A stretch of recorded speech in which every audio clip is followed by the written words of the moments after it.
आप सभी YouTuber viewer को मेरा नमस्कार, स्वागत है एक और नए वीडियो में। दोस्तों, कुछ दिन से मैं रेगुलर वीडियो नहीं लेके आ पा रहा हूं। आप लोग जानते ही होंगे, बहुत ज़्यादा बिजी होने के वजह से मैं डेली वीडियो नहीं लेकर के आ पा रहा हूं और इसलिए खेद है मेरा दोस्त। लेकिन मैं कोशिश करूंगा अब हर दिन एक वीडियो कम से कम लेके आने का। और आपने मेरा दूसरा चैनल भी देखा होगा जो एजुकेशन के बेस्ड में है। अगर कोई 10th 12th के बाद अगर आगे का सोच रहा है पढ़ाई करने का, तो उनके लिए बेहतरीन मैं चैनल लेकर के आया हूं जो है करियर विद साहू सर। साथ ही साथ जो विदेश में पढ़ना चाहेगा, फॉरेन कंट्री में एजुकेशन लेना चाहेगा, उनके लिए भी पूरा डिटेल्स इंफॉर्मेशन इस चैनल में दिया जाता है दोस्तों। तो जाकर के चैनल को जरूर एक्सप्लोर करें। जैसे आपने इस चैनल को लावण्या ग्लोबल करियर प्लानर को सपोर्ट किया है, अपना प्यार दिया है, उसी तरह career with Sahu sir channel को भी अपना सपोर्ट करें, प्यार दें और अपने दोस्तों को, अपने रिलेटिव्स को, कोई स्टूडेंट है अपने परिवार में तो उनको शेयर जरूर करें ताकि उनको भी प्रॉपर इंफॉर्मेशन मिल सके पढ़ाई को लेकर। आज हम बात करेंगे दोस्तों एक नया कंट्री के बारे में जहां पर आप कम पढ़े लिखे हैं फिर भी आप जा करके अपना करियर का शुरुआत कर सकते हैं। ये कंट्री है सर्बिया। सर्बिया यूरोप का एक देश है, लेकिन ये शेंजन में बिल्कुल नहीं आता है। ये शेंजन कंट्री नहीं है। अब आपके मन में एक डाउट आ रहा होगा कि शेंजन क्या होता है, आप शेंजन नहीं है बता रहे हैं। तो शेंजन का मतलब होता है एक जोन है दोस्तों 29 कंट्री का, जिसमें से आप किसी भी एक कंट्री का वीज़ा लेते हैं तो उसी एक ही वीज़ा से आप 29 कंट्री का भ्रमण कर सकते हैं, घूम सकते हैं, काम नहीं कर सकते हैं, ठीक है। लेकिन मैं सर्बिया जो बता रहा हूँ ये यूरोपियन में तो आता है लेकिन ये शेंजन में नहीं आता। इसका मतलब ये है कि अगर एक बार आपको यहाँ का वीज़ा मिलता है तो आप सिर्फ एक ही देश में जाकर काम कर सकते हैं और कहीं और घूम नहीं सकते हैं। तो आपको समझ में आ गया शेंजन और नॉन शेंजन क्या है। तो बता दूं, सर्बिया में जो फिलहाल वैकेंसी है मेरा दोस्त, ये है वेयर हाउस में जॉब। अब वेयर हाउस क्या होता है, तो सिंपल भाषा में कहें तो स्टोरेज जहां पर किया जाता है सामान को। अब ये वेयर हाउस अलग अलग प्रकार का होता है। अब ये वेयर हाउस कुछ भी हो सकता है, ठीक है। अलग अलग प्रोडक्ट के हिसाब से वेयर हाउस होता है, लेकिन काम का जो प्रोसेस होता है दोस्तों सब जगह ऑलमोस्ट सेम होता है, ठीक है। तो आज हम जो बात कर रहे हैं वेयर हाउस वर्कर्स का।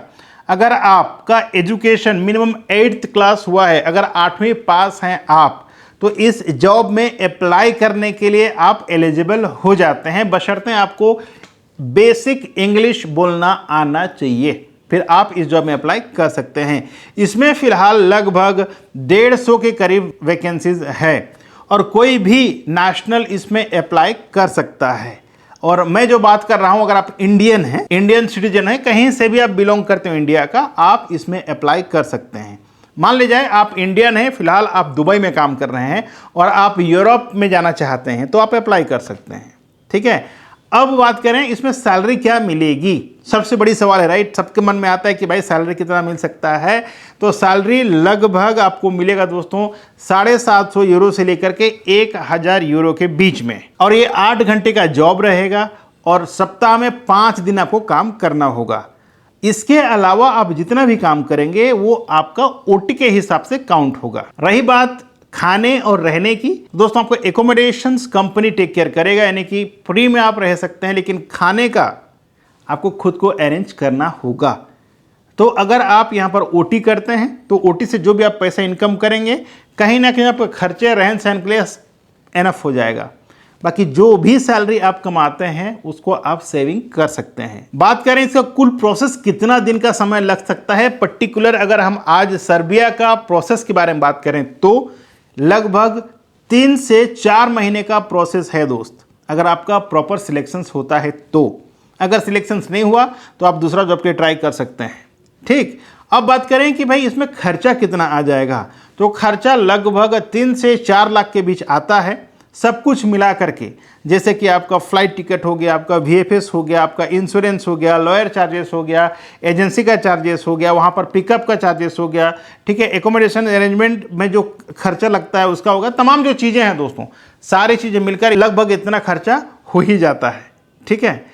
और डॉक्यूमेंट की बात करें, डॉक्यूमेंट क्या क्या लगेगा, तो सबसे पहले आपके पास होना चाहिए मेरे पास CV, एक कवर लेटर, आपका पासपोर्ट कॉपी, आपका पासपोर्ट साइज फोटोग्राफ, आपका जो भी एजुकेशन हुआ है मिनिमम 8वीं के ऊपर उसका सर्टिफिकेट स्कैन कॉपी, ठीक है। और फिर आप इसमें अप्लाई कर सकते हैं। रही बात मेडिकल टेस्ट का, तो मेडिकल टेस्ट भी जरूरी है। अगर आपको लगता है कि आप मेडिकली फिट नहीं हैं तो एक बार अपना आप टेस्ट जरूर करा लें।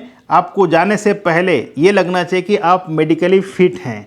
उसके बाद अगर आप जाने का प्रयास करते हैं तो कहीं ना कहीं आपके लिए भी अच्छा है और कंपनी के लिए भी अच्छा हो सकता है। तो मैंने तमाम डिटेल्स बता दिया है दोस्तों कि कौन इसमें अप्लाई कर सकते हैं, क्या एजुकेशन चाहिए, कितना सैलरी मिलेगा, कितना खर्चा होगा, कितना बचा सकते हैं, कितना आप एक्स्ट्रा इनकम कर सकते हैं, राइट, और कौन कौन सा डॉक्यूमेंट्स चाहिए। फिर भी आपके मन में अगर कोई प्रकार का दुविधा, कोई क्वेश्चंस रह गया हो या मैं बता नहीं पाया अभी तक, जो आपके मन में क्वेश्चंस आ रहा हो, तो आप कृपया कमेंट सेक्शन में कमेंट कर सकते हैं। मैं कोशिश करूंगा एज सुन एज पॉसिबल, यानी कि विद इन 24 आवर्स आपका जो भी क्वेश्चंस होगा, जो भी सवालात होंगे, उसका जवाब मैं मैसेज के माध्यम से दे दूंगा। तो आज के लिए बस इतना ही। मैं अशोक कुमार साहू, करियर कोच, आपसे विदा लेता हूं आज के इस वीडियो से। जाते जाते सबसे यही रिक्वेस्ट रहेगी कि भाई पहले बार चैनल पे आए हैं तो सब्सक्राइब कर लीजिएगा, साथ ही बेल आइकन को ऑन करके नोटिफिकेशन बटन को ऑन रखें, क्योंकि इसी तरह का जब भी इंफॉर्मेटिव वीडियो मैं आपके पास लेके आऊँ सबसे पहले आप तक पहुँच पाए। और साथ ही वीडियो को शेयर जरूर करें अपने नियरेस्ट एंड डियरेस्ट को। जय हिंद, जय भारत।